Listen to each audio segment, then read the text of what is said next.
À l'occasion de ses vœux, nous l'avons déjà évoqué, le maire de Luçon, Pierre Guipperrier, a présenté les grands projets qui attendent la ville. Dans un premier temps, il a donc été question des travaux qui vont avoir lieu place du Port pour accompagner la construction de la future piscine intercommunale. Mais intéressons-nous cette fois à deux autres projets d'envergure qui vont eux aussi modeler le Luçon de demain. À commencer par la refonte du centre-ville. Les premiers coups de pioche débuteront là aussi cette année et à terme, c'est véritablement un nouveau visage de Luçon que l'équipe municipale souhaite réaliser afin de rajeunir la ville et relancer son activité économique. Nous allons commencer, bien entendu, cette année à restructurer ce centre-ville en attaquant d'abord la place des Acacias, puis il faudra faire une restructuration ensuite de la place Richelieu et aussi du parvis de la cathédrale, de même que la place Leclerc, qui, il faut dire, est très minérale et pas forcément très attrayante pour les gens qui y viennent.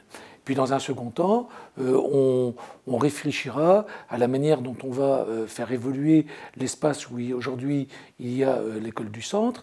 Il va falloir déconstruire cette école du centre, en reconstruire une moderne, puisque nos enfants ont aussi des besoins qui sont des besoins qui évoluent et qui ne correspondent plus du tout à l'outil qu'on peut leur donner aujourd'hui par l'école qui est actuellement en place. Et bien entendu, trouver des moyens de donner un nouveau coup d'élan au commerce de centre-ville. La ville va également acquérir l'ancien magasin vert. Lui aussi sera sans doute démoli pour faire place à un nouveau parking.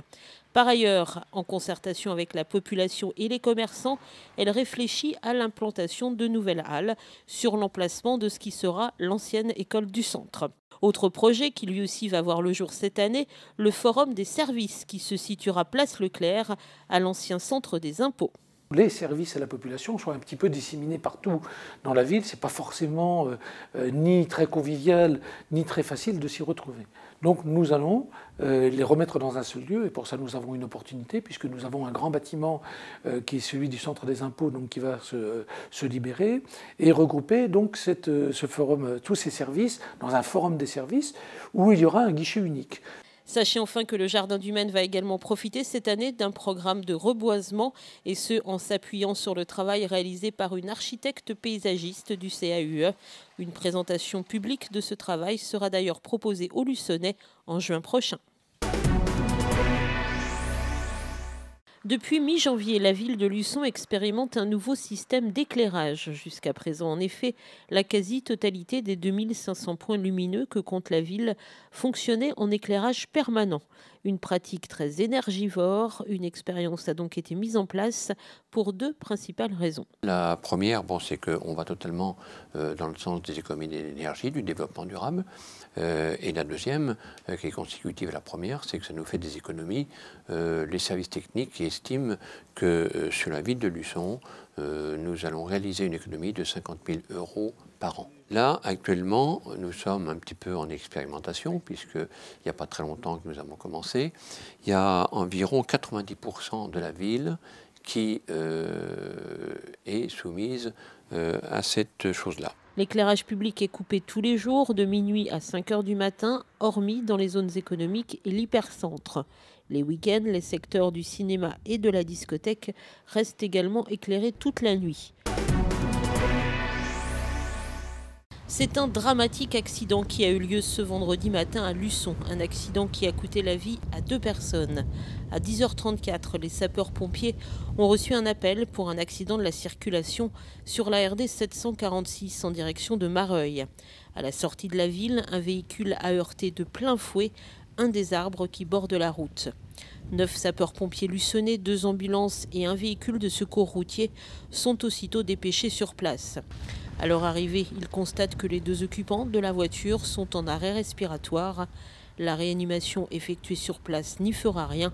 L'homme âgé de 81 ans, diacre à Luçon, et son ami sont décédés.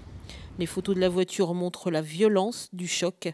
Est-ce le mauvais temps et les pluies de ce matin qui ont provoqué cet accident ? Sûrement, mais l'enquête devra maintenant le déterminer.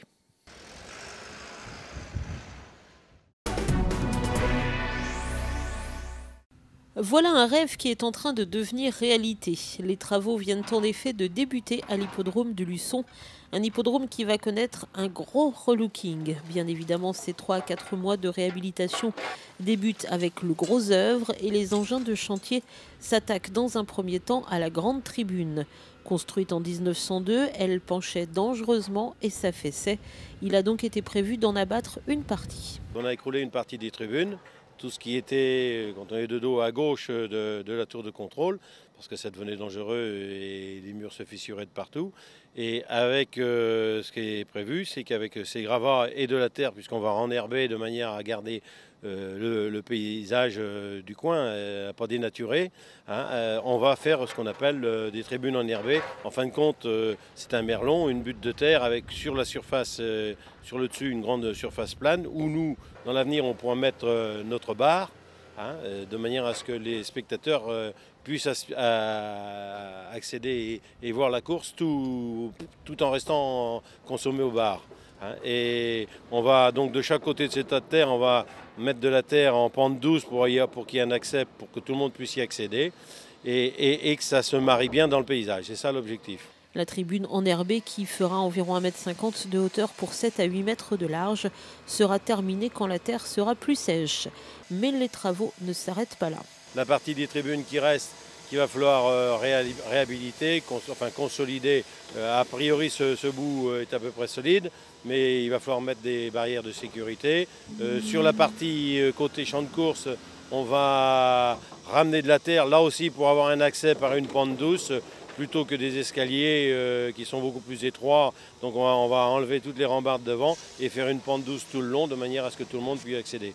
Et puis nettoyer, repeindre, ça au fur et à mesure de nos disponibilités financières. Mais je pense que bon, on va peut-être y arriver quand même dès cette année, pour qu'au moins au 5 juillet, à l'ouverture de l'hippodrome, tout soit prêt. 9 mars, la date est désormais officielle, c'est celle de la prochaine réouverture de la piscine de Luçon. Fermée depuis le 15 janvier dernier suite à des infiltrations d'eau et au risque potentiel de décrochage et de chute du faux plafond, la piscine connaît depuis lors des travaux. Et s'il avait été question pendant un temps de rouvrir le grand bassin, finalement pour des mesures de sécurité, l'idée avait été abandonnée. Les travaux sont donc toujours en cours. Donc on est venu renforcer la structure béton avec des poutrelles métalliques. On raccroche le faux plafond existant avec un renforcement des suspentes métalliques et puis on met un isolant par-dessus. Donc voilà, donc là on a une bonne moitié du bassin qui est couvert. Ça devrait se terminer sous 2 semaines pour ces travaux-là. On a encore d'autres travaux derrière de remise au point et de chauffage des bassins, remise en eau, etc., nettoyage, qui nous permettront de rouvrir la piscine dans de bonnes conditions. Montant de ces travaux, 32 000 € pour la communauté de communes. Mais si les utilisateurs de la piscine en général pâtissent de cette situation, le club nautique luçonnais connaît lui de vraies difficultés. 4 de ses 7 salariés sont actuellement au chômage technique et le club ne se sent pas du tout épaulé. À l'heure actuelle, personne ne nous a demandé ce qui se passait. Donc j'avoue que c'est quand même, le club nautique existe. Il compte quand même 1000 personnes. Donc on est seul. Vraiment, on se sent vraiment seul à l'heure actuelle. J'avoue que nous avons quand même sur 7 employés, nous en avons 4 au chômage. Donc 4 familles qui sont au chômage, mais personne ne s'en préoccupe. Je trouve ça dramatique. En plus, nous avons les adhérents qui nous appellent, qui veulent être remboursés. J'avoue qu'à l'heure actuelle, on est vraiment dans une impasse. On se demande comment on va faire. Le club nautique luçonnais s'inquiète donc de son devenir, ses salariés également et ses 1000 adhérents tout autant.